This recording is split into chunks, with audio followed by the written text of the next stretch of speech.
Welcome to another day of Bhagavad Gita Sadhana, another day of bird choir extravaganza. It's wonderful to have you. I'm Atmadarshan or Laura. We are in day 250, I cannot believe it, of our year-long sadhana. And we're talking today about Samatvam in the Bhagavad Gita. One could say Samatvam is the most important concept that this great spiritual book is trying to convey. And we've talked about some different interpretations of this Sanskrit word, which, like all Sanskrit words, is highly nuanced.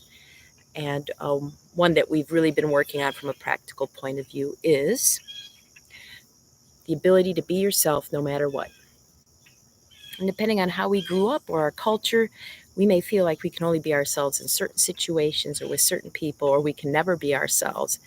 And that's actually a leading cause of self-destructive behaviors, is just feeling that you can't be yourself. Well, if I can't be myself and this self is no good and worthless, why not destroy it and relieve my suffering? This kind of links into what will be the topic du jour, which will be death. I'm not only talking physical death, but any kind of really strong change. Well, you could even say that for the ego-bound limited self, any change is a form of death, which is why many of us resist change so much, especially as we get older. When we're younger, we're more open to it generally, right? Little kids learn a new language or pick up a different culture much more quickly than adults in the same situation do. Some of it's due to neuroplasticity, and some of it's just due to this lack of fear of change and the desire to keep things the same. So we go to different countries to have a different experience. I'm talking in general, we Westerners, Americans. I remember going to a foreign country with a couple of my family members, and I was like, oh, I want to try the food. And they're like, oh, there's an Olive Garden. And I'm thinking, you can get an Olive Garden anywhere in America. Why? But that's what many of us try to do. So I'm dedicating today's practice to Amy Rose, who has made a huge change, traveling across the country and starting a brand new endeavor. Kudos to you. Hopefully today will give you and anybody else who's making any sort of small or large change today some guidance. And remember, I mentioned Samatvam, a practical definition.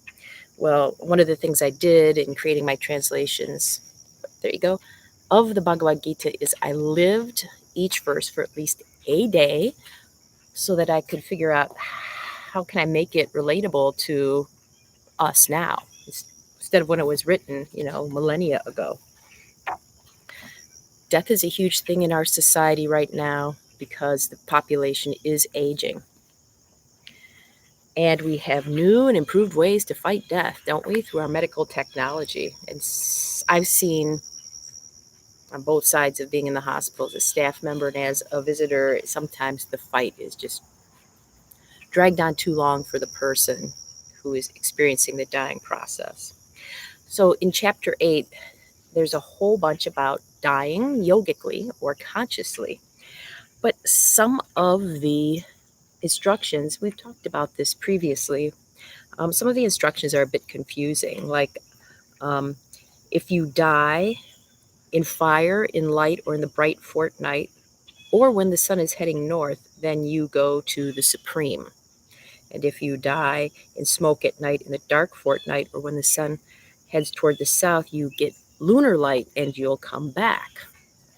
And we touched a bit upon what that can actually mean besides, rebirth in a new body. It can mean that any endeavor that you encounter, and you encounter it in these situations, like if you want a situation to go for the best, then fire, light, bright fortnight when the sun is heading north. And if you, let me put it a different way. If you want the situation or the event to free you, to go on to the next level of your development, then fire, light, bright fortnight when the sun is heading north. And if it's a situation you want to keep coming back to, then night, dark fortnight when the sun is heading south. And you might be like, what the heck? How can I apply that? I can't apply that in my life to every single situation. Um, so, from a practical point of view, here's what I found this advice boils down to. And this is very good with our work on Samatvam, which is being the same no matter what. My experience is there's very little in this life that I, in my embodied state, can control. I make a list of things to do each day. Whether it happens or not, it's only partially up to me. And then things like the weather or what the cat does or, any emergencies that might come up, um, or just time slipping with something more appropriate to do arises. What I find I have control over to some extent, not as much as I'd like, is my attitude toward whatever is going on. And that's what the Gita here can be used as a practical approach. So anything that's a challenge or anything that's a little death or a change, if we face it with sunniness, a sunny disposition, a light disposition, an optimistic disposition, it's much more likely that that will free us, will liberate us, will help us become our higher, more evolved, better selves. Then if we face it with a dark mindset, pessimistic mindset, a low energy mindset. Does that make sense? So this can be highly practical because there might be a lot of stuff going on you can't affect, but your attitude you can. And with your attitude, whatever situation you're in, you can either transcend, evolve, grow from it, or you can just keep getting stuck in it over and over again. But today I invite you to consider what attitude you're facing the rest of the day or evening or night with. And is that the attitude that's going to be most helpful for you to keep growing or not, as you choose? Let's do our balance pose. Balance poses help the mind to stop thinking. When we can stop our habitual patterns of thinking, then we can make a choice. But as long as we're stuck in those grooves, choice is hard. There we go. I'm so tall. Ooh.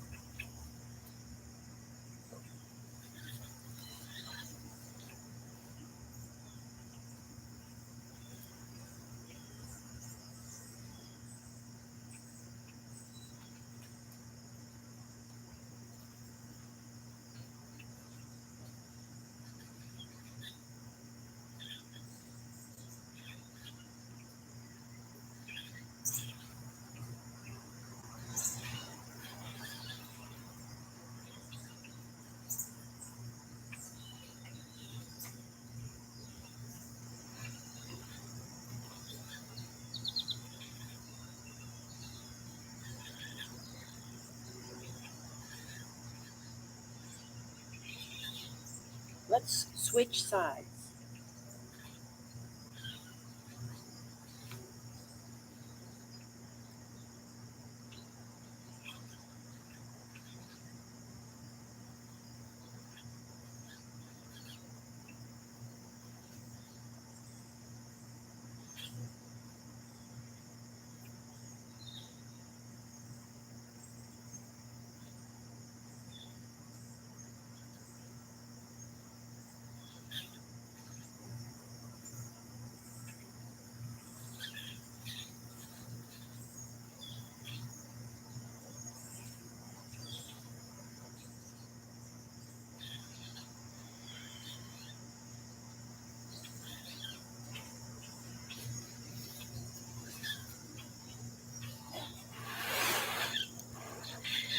Now that perhaps we've quieted the mind somewhat, we spend a little time observing and reflecting upon its contents.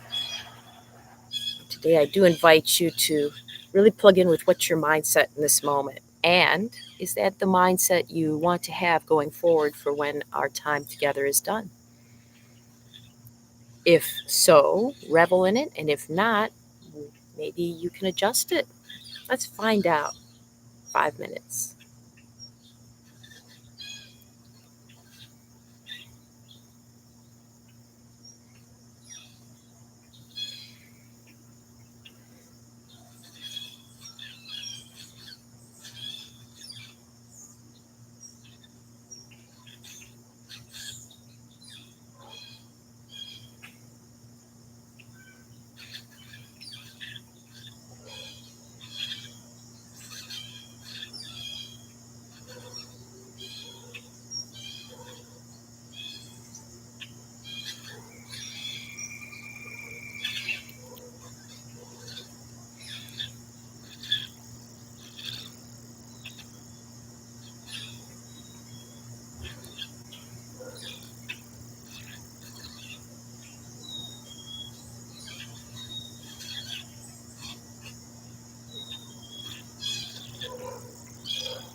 Welcome back from that 5-minute contemplation. I hope it gave you some food for thought,